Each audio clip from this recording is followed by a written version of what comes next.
नमस्कार दोस्तों, आप सभी का स्वागत है हमारे इस नए YouTube चैनल के ऊपर।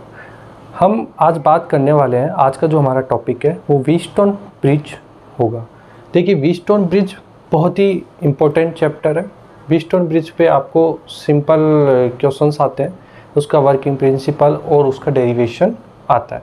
तो आपको व्हीटस्टोन ब्रिज ना जो है अच्छे से समझ में आना चाहिए कि क्या उसमें कंडीशंस होती हैं और कैसे हम उन कंडीशंस को प्रूव करते हैं।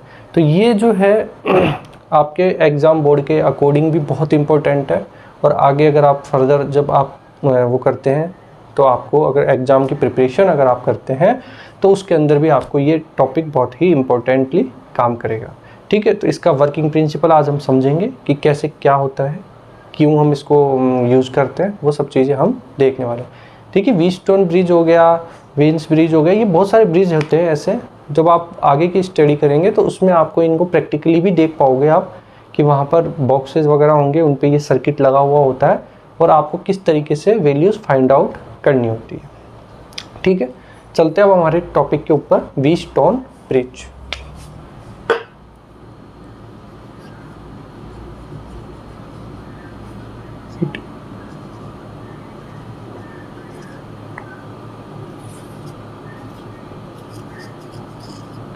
देखिए, व्हीटस्टोन ब्रिज जो है ये आपका बेसिकली आपके रेजिस्टेंस का कॉम्बिनेशन और गैल्वेनोमीटर का कॉम्बिनेशन होता है। तो सबसे पहले हम इसका कंस्ट्रक्शन समझेंगे कि कंस्ट्रक्शन में क्या क्या होता है, क्यों हम उन चीज़ों को यूज़ करते हैं।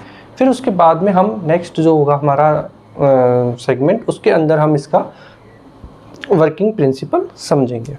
ठीक है, तो देखिए व्हीटस्टोन ब्रिज कुछ इस तरीके से होता है। आपके पास में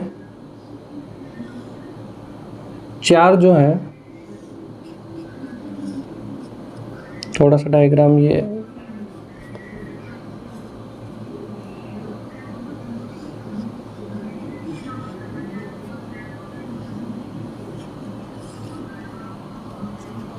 थोड़ा सा ये डायग्राम को हम सही बनाएंगे, थोड़ा ये टेढ़ा हो गया।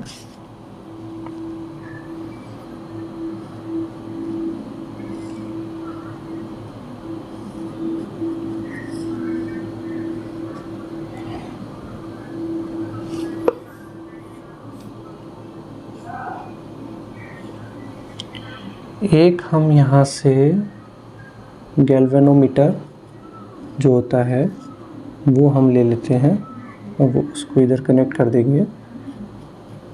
उसके बाद में एक हमारा ये होता है। देखिए,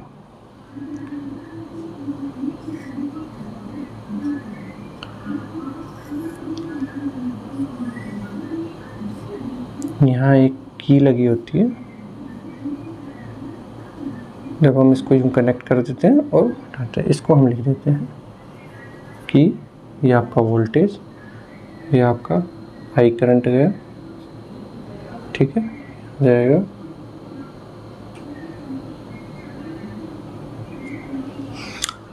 देखिए, सबसे पहले व्हीटस्टोन ब्रिज का हमारा ये जो है, ये हमारा डायग्राम है कि इसमें हम देखते हैं कि व्हीटस्टोन ब्रिज क्या होता है और कैसे हम इसको डिनोट करते हैं। सबसे पहले देखिए, इसमें चार रेजिस्टेंस लगे होते हैं आपके, जो कि इस तरीके के कुछ कॉम्बिनेशन में लगे हुए होते हैं। ठीक है, इसका नाम हमने दे दिया P, इसका नाम हमने दे दिया Q, इसका नाम हमने दे दिया R और इसका नाम दे दिया हमने S। तो हमारे पास में चार रेजिस्टेंस हो गए, P, Q, R और S। ठीक है, तो अब देखिए, ये जो आपका PQRS है, PQRS, या इसको ऐसे नाम दे दो आप, PQRS, कोई सा भी आप नाम दे सकते हो, उसमें कोई दिक्कत वाली बात नहीं है। ठीक है, अब देखिए, सबसे पहले हम इसमें चार हमारे रेजिस्टेंस हो गए, PQRS। देखो, व्हीटस्टोन ब्रिज में ये पूरा एक जंक्शन है, ये हमारा एक जंक्शन है। बहुत इंपॉर्टेंट है, इसको बहुत ध्यान से समझेंगे कि क्या होता है। ये यहाँ एक हमारे पास में एक की लगी होती है, ये की को हम इससे कनेक्ट कर सकते हैं और डिस्कनेक्ट कर सकते हैं। ये बोथ वे वर्किंग है।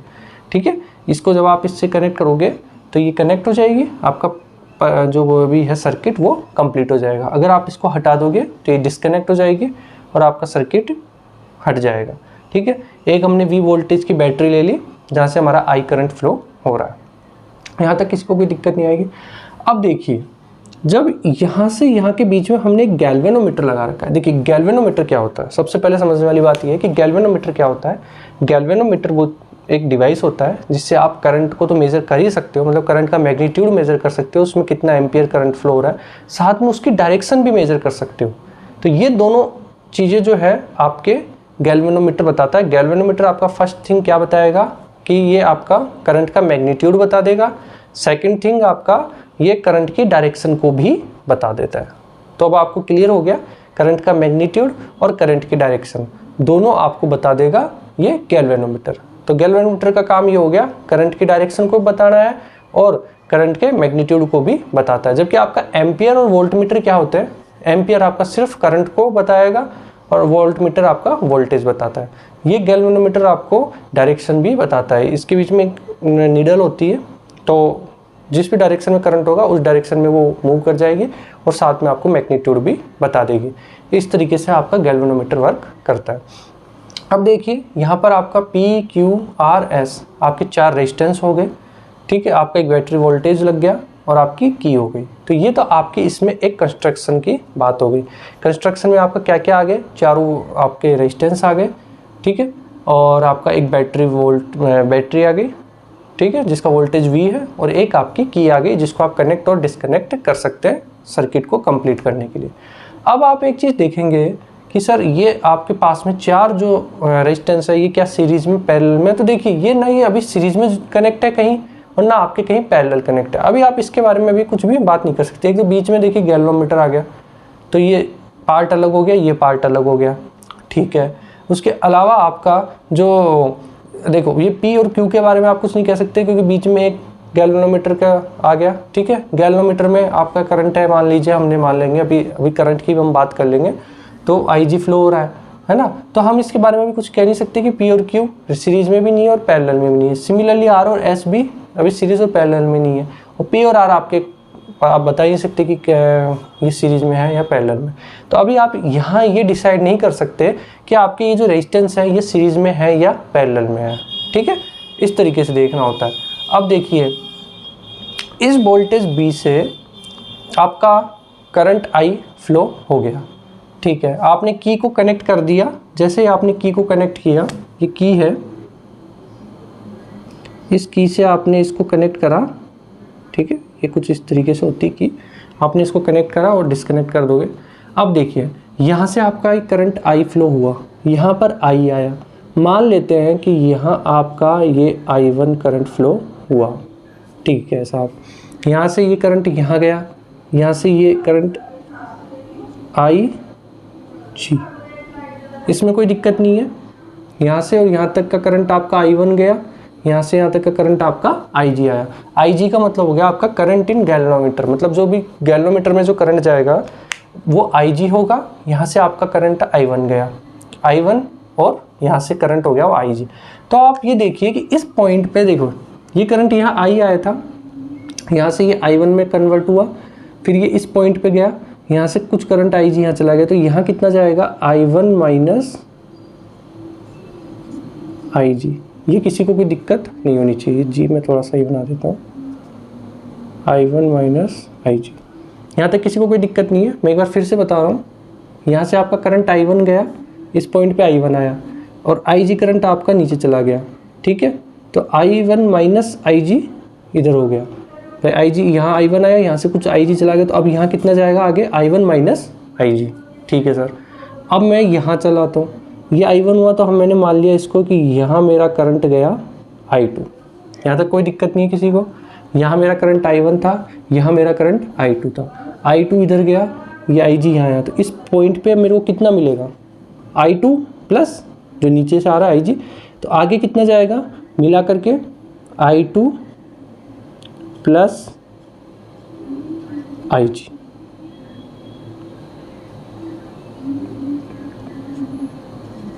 ठीक है, I2 प्लस IG। एक बार फिर से हम देखेंगे कि सबसे पहले मेरा ये करंट I था, यहाँ जाके ये करंट दो पार्ट्स में मेरे डिवाइड हो गया, एक जगह I1 चला गया और दूसरी जगह मेरा I2 चला गया। ठीक है सर, I1 जब P से होकर के निकला और यहाँ आकर के और यहाँ IG में कन्वर्ट हो गया, मतलब यहाँ तक I1 आया था पर यहाँ से कुछ करंट IG चला गया, तो अब आगे कितना गया I1 माइनस IG। ठीक है सर, यहाँ से मेरा I2 करंट आया, यहाँ से उसको IG करंट फिर मिल गया, तो I2 प्लस IG, आगे कितना गया I2 प्लस IG।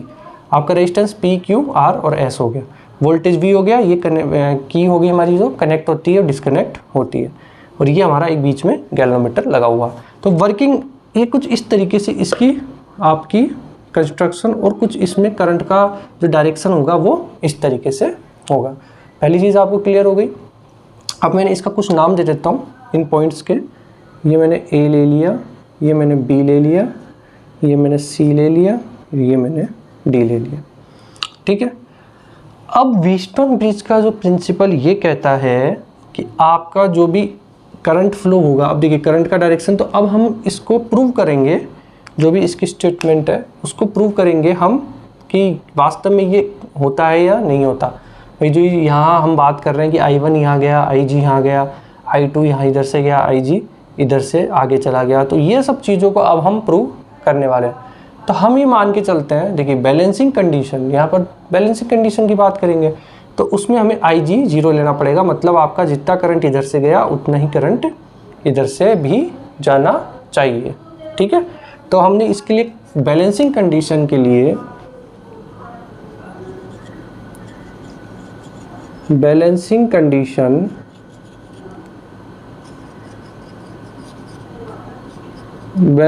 कंडीशन के लिए मेरी जो शर्त होगी वो ये होगी IG इक्वल्स टू 0। यहाँ तक किसी को कोई दिक्कत नहीं होनी चाहिए। ठीक है सर, अब मैं देखिए यहाँ मेरे पास दो लूप है, उसमें मैं KVL लूप लगा सकता हूँ। मैंने देखिए इसकी डायरेक्शन ऐसे ले ली, तो अब देखो अगर मैंने इसकी डायरेक्शन इधर की तरफ ली है तो अभी मैं इसकी डायरेक्शन भी मैं इधर ही लूँगा। ये बिल्कुल क्लियर है। मैंने आपको KVL और KCL लूप जब कराए थे तो मैंने उसमें बता दिया था कि डायरेक्शन आप अपनी इच्छा से कोई सी भी ले सकते हो, बट जो आपने डायरेक्शन यहाँ ली है वो ही डायरेक्शन आपको यहाँ भी कंसीडर करनी है। ऐसा नहीं कि आप इधर तो ये डायरेक्शन ले लो और इसके अपोजिट इधर डायरेक्शन ले लो। सॉरी, तो आपको डायरेक्शन का बिल्कुल ध्यान रखना है। डायरेक्शन जो आप इधर लो वही आप इधर लेना। अगर आप इसके अपोजिट डायरेक्शन भी लेते हो तो आपको इसके अपोजिट डायरेक्शन इधर लेनी पड़ेगी। क्लियर हो गई ये बात? तो आपको सबसे पहले मैं लूप ले लेता हूँ। अब देखिए बैलेंसिंग कंडीशन के लिए मेरा IG 0, मतलब कि इसमें कोई भी आपको डिफ्लेक्शन शो नहीं होगा। जब आप इसका प्रैक्टिकल करोगे व्हीटस्टोन ब्रिज का, तो वहाँ आपको वो बैलेंसिंग कंडीशन ही निकालनी होगी। ठीक है, वहाँ आप रेजिस्टेंस की वैल्यूज़ बार बार चेंज कर करके चेक करोगे कि किस रेजिस्टेंस में आपका गैल्वेनोमीटर 0 दिखा रहा है। जब तक गैल्वेनोमीटर डिफ्लेक्शन वहाँ दिखाता रहेगा, आप P, Q और RS में वैल्यूज़ चेंज करते रहो। देखो 2 को तो आपको कांस्टेंट रखना पड़ेगा और 2 की वैल्यूज़ आपको चेंज करनी पड़ेगी। ठीक है, जिससे कि आपकी वो बैलेंसिंग कंडीशन आ जाए, तो कि जिससे कि आपका ये जो करंट है ये 0 हो जाए, मतलब गैल्वेनोमीटर में अब कोई डिफ्लेक्शन आपका नहीं होगा। ठीक है, तो ये आपको ये चीज़ आप कब कर सकते हो? जब आप प्रैक्टिकली करने जाओगे। प्रैक्टिकल जब आप इसका करोगे व्हीटस्टोन ब्रिज का, तो वहाँ पर आपको ये IG को 0 करना होता है, तो आपको P और R को में से कोई सा एक चेंज करना होता है। अलग अलग वैल्यूज़ रखनी होती है, अलग अलग वैल्यू के रेजिस्टेंस वहाँ लगाने होते हैं, जिससे कि आपका IG 0 हो जाए। ठीक है, तो मेरी बैलेंसिंग कंडीशन यही कह रही है व्हीटस्टोन ब्रिज में IG इक्वल्स टू 0। तो मेरे पास अब 2 लूप हो गए। मैं पहला लूप ले लेता हूँ।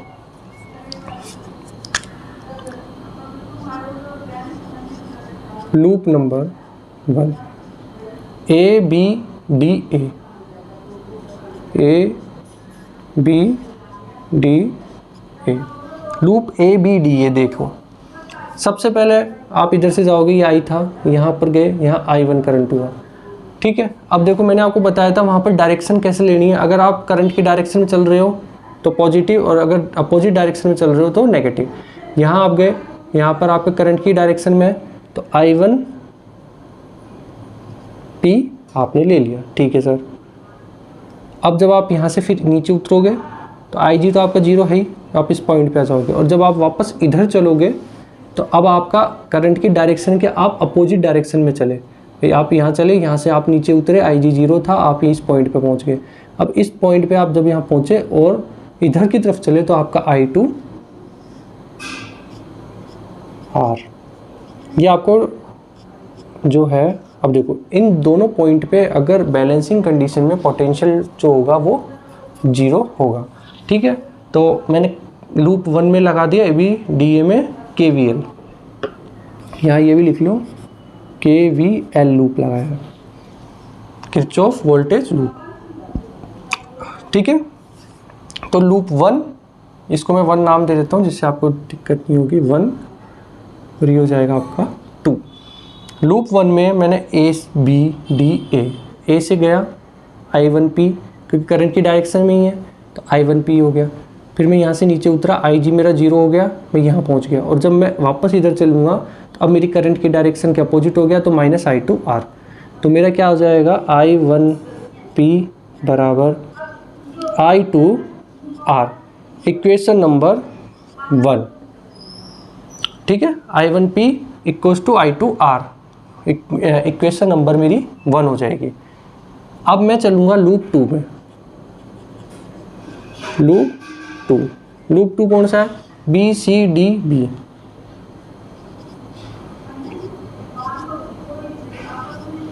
BCDB में B से चला तो मेरा Q है I1 माइनस IG, तो IG तो 0 हो गया, I1 और करंट की डायरेक्शन में चल रहा हूँ तो I1Q यहाँ आ गया। अब यहाँ से मैं वापस इधर चलूँगा, अब मैं करंट की अपोजिट डायरेक्शन में हो गया, वहाँ मेरा मिला मुझे I2 प्लस IG, तो IG तो 0 है, तो I2 into S, minus sign इसलिए लगा रहा हूँ मैं कि करंट की अपोजिट डायरेक्शन में चल रहा हूँ तो माइनस साइन, और करंट की जब डायरेक्शन चल रहा हूँ तो प्लस आ रहा है, और करंट की अपोजिट डायरेक्शन चल रहा हूँ तो माइनस आ रहा है। तो मेरा क्या हो जाएगा, ये I1Q बराबर I2S, ये मेरा हो गया इक्वेशन नंबर 2। अब मैं equation number 1 divided by equation number 2 कर सकता हूँ। इक्वेशन नंबर 1 और 2 को मैं डिवाइड करूँगा तो I1P और I1Q, I1 तो I1 कट गया, तो ये मेरा क्या हो जाएगा P/Q, और I2R और I2S, I2 से I2 कट गया तो कितना हो जाएगा, ये R/S। यही मेरा व्हीटस्टोन ब्रिज कहता है कि इन द बैलेंसिंग कंडीशन आपका P/Q इक्वल्स होता है आपके R/S से। अब आप प्रैक्टिकल जब करने जाओगे वहाँ क्या चीज़ होती है, वहाँ आपको देखो एक जो P/Q है और S है, इन तीनों को आपको बदल नहीं सकते। आप सिर्फ कोई एक ले लोगे, कोई भी एक रेजिस्टेंस लोगे और उसकी आप वैल्यू चेंज करते जाओगे, ये बाकी चीज़ें सेम रहेंगी। जो एक कंडीशन होगी जिसमें आपका P/Q और R/S दोनों इक्वल हो जाएंगे, वो आपकी बैलेंसिंग कंडीशन हो जाएगी। उस वक्त में आपका IG जो होगा वो 0 हो जाएगा। उस वक्त में आपके IG में मतलब गैल्वेनोमीटर में कोई किसी तरीके का डिफ्लेक्शन नहीं आएगा, और इस तरीके से आप ये वैल्यूज़ निकाल सकते हो। तो हमने कुछ नहीं किया, इसमें भी देखिए आपने KVL लूप ही लगाया है। ठीक है, तो आपने 2 लूप ले लिए, दोनों लूप में लगाया तो आपके पास में कंडीशन आ गई P/Q बराबर होगा आपका R/S के, इक्वल टू R/S। तो इस तरीके से आप व्हीटस्टोन ब्रिज का जो भी कंसेप्ट है उसको आप इस तरीके से प्रूव कर सकते हो। ठीक है, एक बार फिर से हम समझते हैं। सबसे पहले हमने क्या किया कि हमारे पास में ये 4 आपके रेजिस्टेंस ले लिए, एक वोल्टेज V है की कनेक्ट करने के लिए, और यहाँ से हमारा करंट I फ्लो हुआ। ठीक है सर, अब देखिए डायरेक्शन मैंने आपको बताई दी। पहले मैंने क्या लिखा है कि बैलेंसिंग कंडीशन में आपका IG 0 होता है, ये आपको पता होना चाहिए। तो अब IG 0 हो गया, तो अब मैंने सबसे पहले लिए लूप 1। लूप 1 है मेरा ये, जो एक बार मैं डायरेक्शन ले रहा हूँ वही डायरेक्शन मैं लूप 2 में भी लूँगा। ये मेरा KVL कहता है, ये मुझे पता है, मैंने आपको पहले बता चुका हूँ। तो मैंने लूप 1 ले लिया। लूप 1 में ABDA, इसमें मैंने KVL लगाया। पहले मैं यहाँ से यहाँ गया तो I1P, क्योंकि मैं करंट की डायरेक्शन में जा रहा हूँ, तो जब डायरेक्शन सेम हो जाएगी तो I1P। ठीक है सर, यहाँ इस पॉइंट पे मैं पहुँचा। अब इस पॉइंट से मैं नीचे की तरफ उतरा तो IG तो मेरा 0 है ही, गैल्वेनोमीटर में तो कोई डिफ्लेक्शन नहीं होना चाहिए, IG 0 है मेरा। मैं इस पॉइंट पे आ गया, और अब मैं यहाँ से वापस मैं ए की तरफ जाऊँगा, तो यहाँ जब मैं ए की तरफ जाऊँगा तो अब मेरे करंट की डायरेक्शन अपोजिट हो गई। तो मैंने I1P माइनस I2R किया इक्वल्स टू 0। 0 क्यों होगा? क्योंकि अब आप जब बैलेंसिंग कंडीशन की बात करोगे तो पोटेंशियल डिफरेंस आपका हर पॉइंट पे 0 ही होगा। ठीक है सर, I1P बराबर I2R कर दिया हमने, इसको हमने इक्वेशन नंबर 1 ले ली।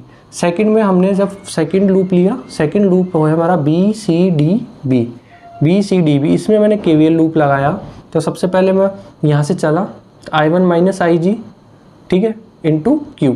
अब IG मेरा 0 है तो I1 इंटू Q। फिर मैं इस पॉइंट पे गया, अब मैं यहाँ से फिर मैं इधर उतरा, जब मैं इधर चला तो अपोजिट डायरेक्शन में आ गया, तो वहाँ क्या है I2 plus IG into S। IG मेरा 0 तो I2S, तो ये माइनस का हो जाएगा क्योंकि मेरी डायरेक्शन और करंट की डायरेक्शन दोनों डिफरेंट है। तो I1Q बराबर I2S कर दिया। ये मेरी इक्वेशन नंबर 2 होगी। इक्वेशन 1 और इक्वेशन 2 में जब डिवाइड करूँगा तो देखो ये I1 है, ये I1 है, कैंसिल, ये I2 है, ये I2 कैंसिल, तो P बाई Q बराबर R अपॉन S। यही हमारा व्हीटस्टोन ब्रिज का प्रिंसिपल है और यही वो कंडीशन है जिस पे व्हीटस्टोन ब्रिज काम करता है बैलेंसिंग कंडीशन में। ठीक है, इस तरीके से आप इसको याद रखेंगे तो हमारे को ये एग्ज़ाम के जो हमारा पॉइंट ऑफ व्यू उससे ये बहुत ही इम्पोर्टेंट है। ठीक है, आपको इस तरीके से इसको सॉल्व करना है। आई होप कि आज का आपको ये वीडियो पसंद आ गया होगा। Thank you so much.